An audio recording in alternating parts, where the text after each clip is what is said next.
Olá, meus seres! Eu espero que vocês estejam muito bem aí desse lado, Prof. Sócio do canal Bem na Bio, para iniciarmos uma nova área da biologia chamada de genética. Sou suspeito porque eu sou muito fã dessa área chamada de genética. Mas antes de começarmos, inscreva-se no nosso canal, inscreva-se aí, acesse o nosso canal constantemente, aulas de biologia toda semana, material muito bom para você brilhar no seu Enem, nos seus vestibulares, na escola, na faculdade. Também deixe seu like, isso apoia o nosso projeto. Também temos clube de membros, se você quiser conhecer, eu envio listas de exercícios, temos grupos de WhatsApp para tirar dúvida, conversa direto com o sócio para orientar você na prova que você vai prestar. Obrigado sempre pela participação de vocês aqui no nosso canal, no Bem na Bio. Se você olhar para a genética, eu fiz algumas inscrições e você vai precisar de um mini dicionário de alguns termos para você praticar essa disciplina maravilhosa. Então, genéticos é do grego capaz de procriar. Então, a gente vai pensar assim, capaz de deixar descendentes. Você vai ouvir muitas vezes a palavra hereditariedade, ou seja, aquilo que é hereditário, aquilo que é transmitido de uma geração a outra. Sempre que eu vou ensinar aos meus alunos sobre genética, eu pergunto para eles: vocês têm noção de como nós surgimos? Como nós fomos feitos biologicamente? Então aqui eu fiz o esboço dessa percepção de como nós somos feitos geneticamente. Um espermatozoide, uma célula haploide. Você assistiu lá atrás as aulas de mitose, as aulas de meiose. E aí nós temos o espermatozoide, uma célula haploide, que tem um lote cromossômico. Um lote cromossômico é representado pela letra N. Na espécie humana, N corresponde a 23 cromossomos. Aqui nós temos um ovócito secundário, popularmente chamado de óvulo. Eu representei apenas 1, 2, 3 cromossomos e eu não coloquei no núcleo e esses cromossomos nem aparecem assim bonitinho. Só vão aparecer assim bonitinho lá durante a divisão celular, você vai lembrar. Mas eu faço essa representação para você ter a noção de onde viemos. Porque isso aqui é uma célula haploide. Vai ter 23 cromossomos aqui no interior. Eu só representei 3. E eles estão ali simples, eles não foram duplicados. Na verdade, antes teve a duplicação, daí teve a separação de cromossomos homólogos, depois de cromátides irmãs, e estão aqui essas estruturas físicas chamadas de cromossomos. Então você vai ter 23 aqui no gameta masculino, 23 aqui no gameta feminino. E aí, depois da fecundação ou fertilização, você reestabelece o número diploide de cromossomos. O cromossomo de origem paterna, de origem materna. Paterna, materna, paterna e materna. Eles ficam pareadinhos, lado a lado ali, felizes, se olhando e falando: olha, eu sou um cromossomo do mesmo par. Eu tenho uma posição de centrômero. Eu tenho uma sequência de genes. Então, daí nós surgimos biologicamente. Você vai imaginar 23 pares de cromossomos, sendo 22 chamados de autossomos, aqueles que são comuns aos dois sexos biológicos e não vão orientar características diretamente relacionadas ao sexo. E o par sexual, XX no sexo biológico feminino e XY no sexo biológico masculino. Então, XX, XY na nossa separação cromossômica. Se nós olharmos para a separação cromossômica, são as estruturas físicas, onde está lá bem condensado o DNA, que vai ser o material genético celular nos procariotos, no eucarioto. Então, daqui nós surgimos. Eu dei destaque ainda aqui no ovócito secundário, popularmente chamado de óvulo, para a mitocôndria, porque a mitocôndria tem um DNA próprio. E lá na mitocôndria nós encontramos 37 genes. que tem a sua expressão para características, principalmente para enzimas/proteínas da respiração celular. Mas existe uma comunicação também da mitocôndria recebendo proteínas que foram produzidas no citosol pelo comando do DNA nuclear. E a mitocôndria está aqui no seu interior. No espermatozoide, a mitocôndria fica aqui, na peça intermediária. Só que após a fecundação, geralmente essas mitocôndrias são destruídas. E aí, sócio, a mitocôndria ela é herdada do ovócito. Então nós temos uma herança chamada de materna. Nas suas provas de vestibular, no Enem, a gente vai encontrar lá a mitocôndria, uma herança materna. Ou seja, eu tenho genes aqui que eu recebi da mitocôndria da minha mãe. Então, se eu fizer um teste de DNA, eu vou ver uma identidade dessa mitocôndria sendo de uma herança materna.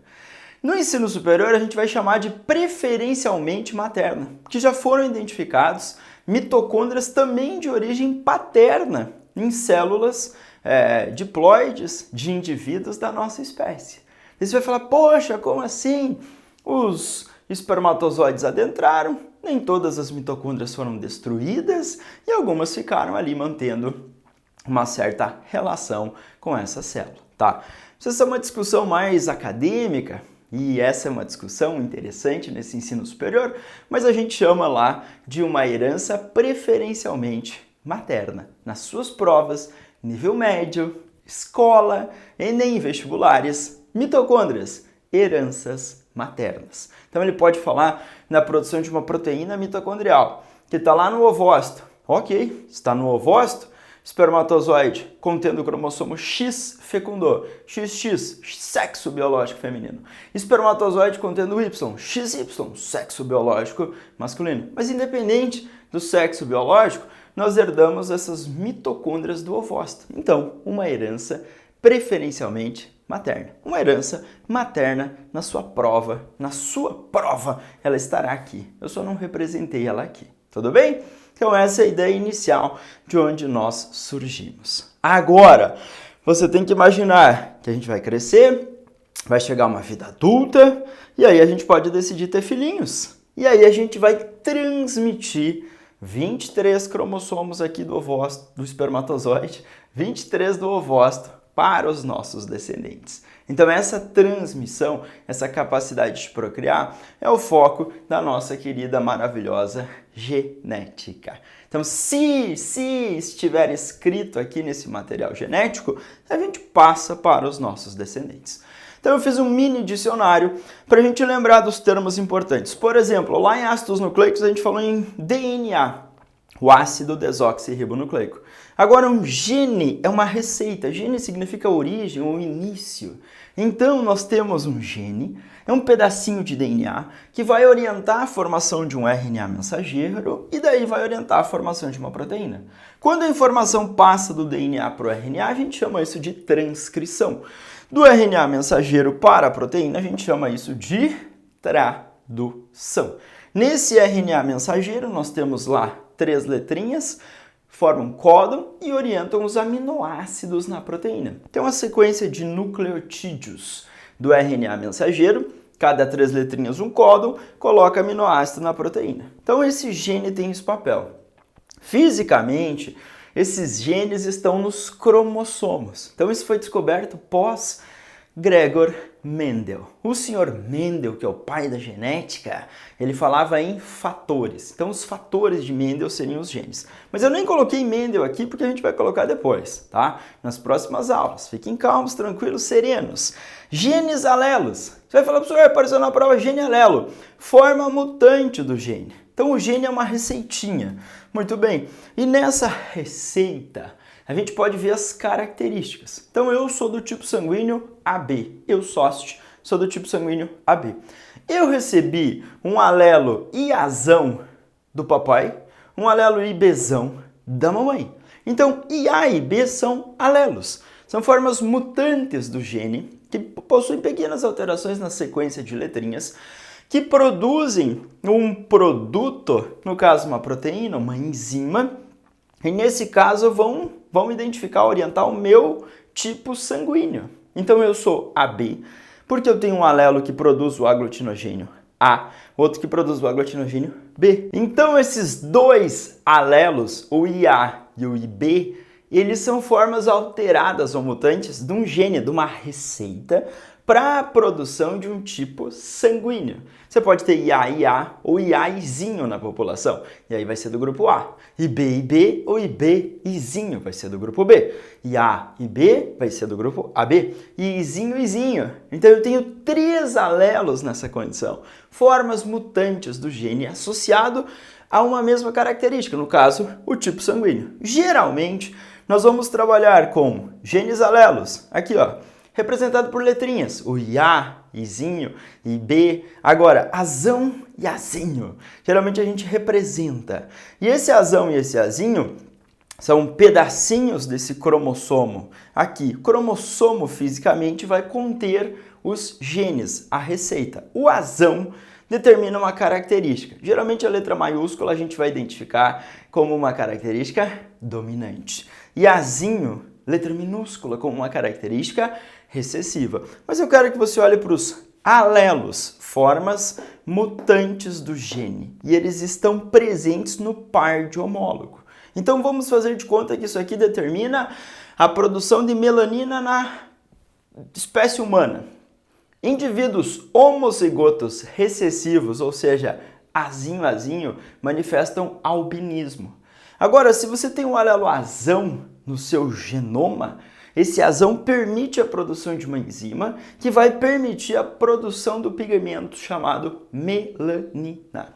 Então, eu tenho um alelo azão e eu tenho uma forma mutante, o azinho. Eu tenho um gene relacionado à cor da pele, no caso, a produção da melanina. Para dizer assim, vamos produzir a melanina, ponto.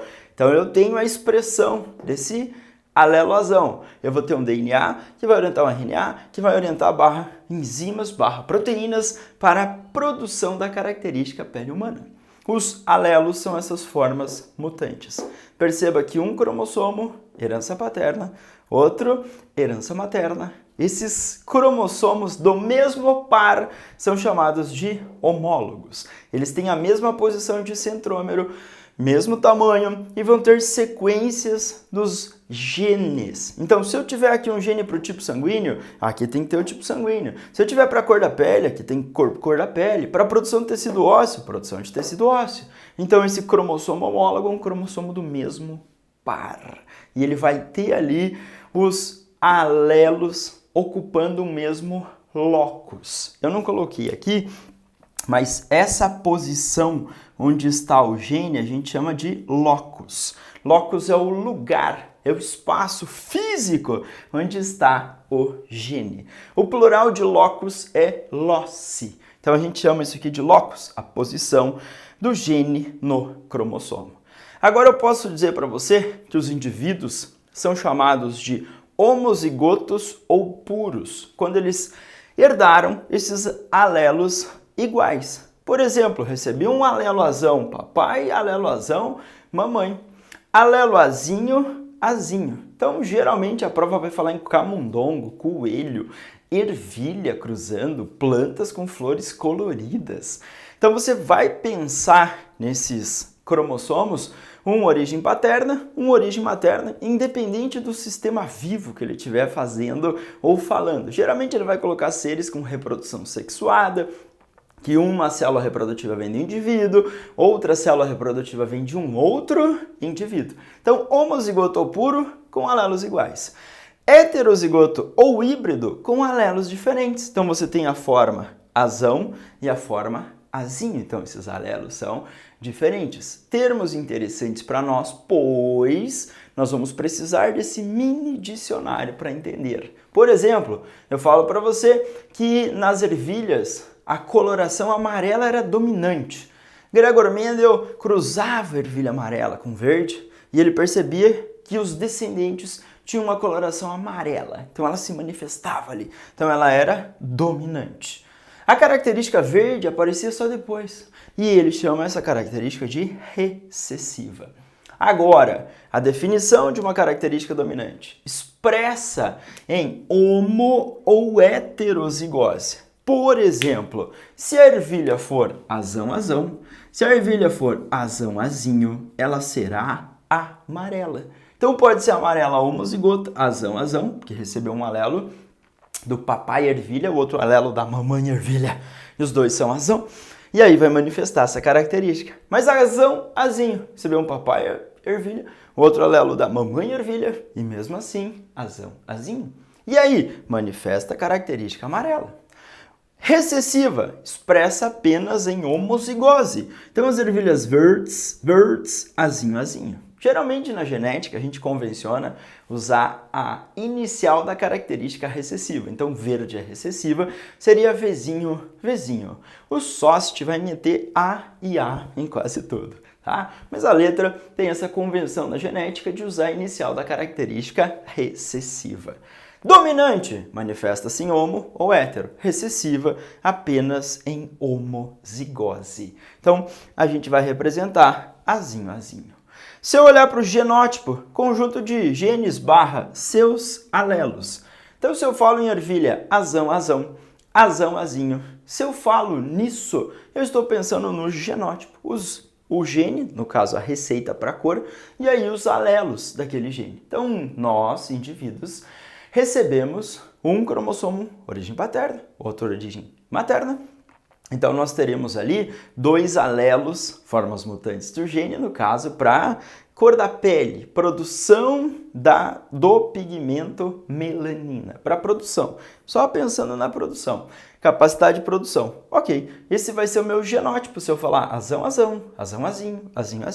Agora o meu fenótipo. É a interação desse genótipo mais o efeito do meio. Não esqueça que esse meio vai fazer uma interferência. Então, a nossa alimentação, a nossa exposição à luz solar, a nossa exposição a substâncias nutritivas de diferentes origens, substâncias maléficas, uso de drogas lícitas e ilícitas, isso pode sim afetar a nossa expressão do material genético, algo que a gente vai chamar lá na frente de epigenética. Então esse meio tem uma forte influência e aí a gente vai ver a manifestação de uma característica. Então geralmente a gente ensina o aluninho verde, amarela da ervilha é o fenótipo. O azão-azinho, o azinho é o genótipo. Então o fenótipo é a manifestação dessa característica que tem essa origem genética, mais a influência do meio. Por favor, lembrança. Mutação. A gente viu lá alterações cromossômicas, que podem ser chamadas de mutações cromossômicas.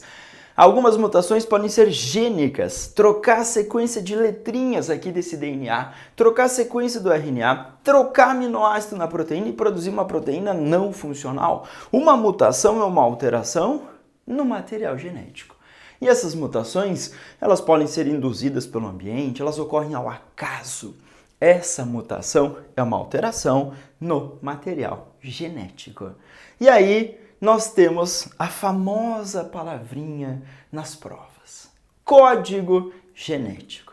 O código genético é universal, ou praticamente universal, e ele é caracterizado pela relação entre o códon, a sequência de 3 letrinhas do RNA mensageiro, e o respectivo aminoácido. Então nós temos lá os 20 tipos de aminoácidos. E a galera descobriu 64 códons ao longo dos anos 50, 60, 70 e relacionaram 3 letrinhas do RNA, colocar um aminoácido. As mutações alteram o código genético. Não. As mutações alteram a sequência de letrinhas do material genético. E aí, mudando essa sequência de letrinhas do material genético, eu posso mudar aminoácido na proteína. Mas o código genético ele é sempre o mesmo. 3 letrinhas, tipo A, U, G, vai orientar o aminoácido chamado metionina. Então, por favor, código genético, relação entre códon e o respectivo aminoácido.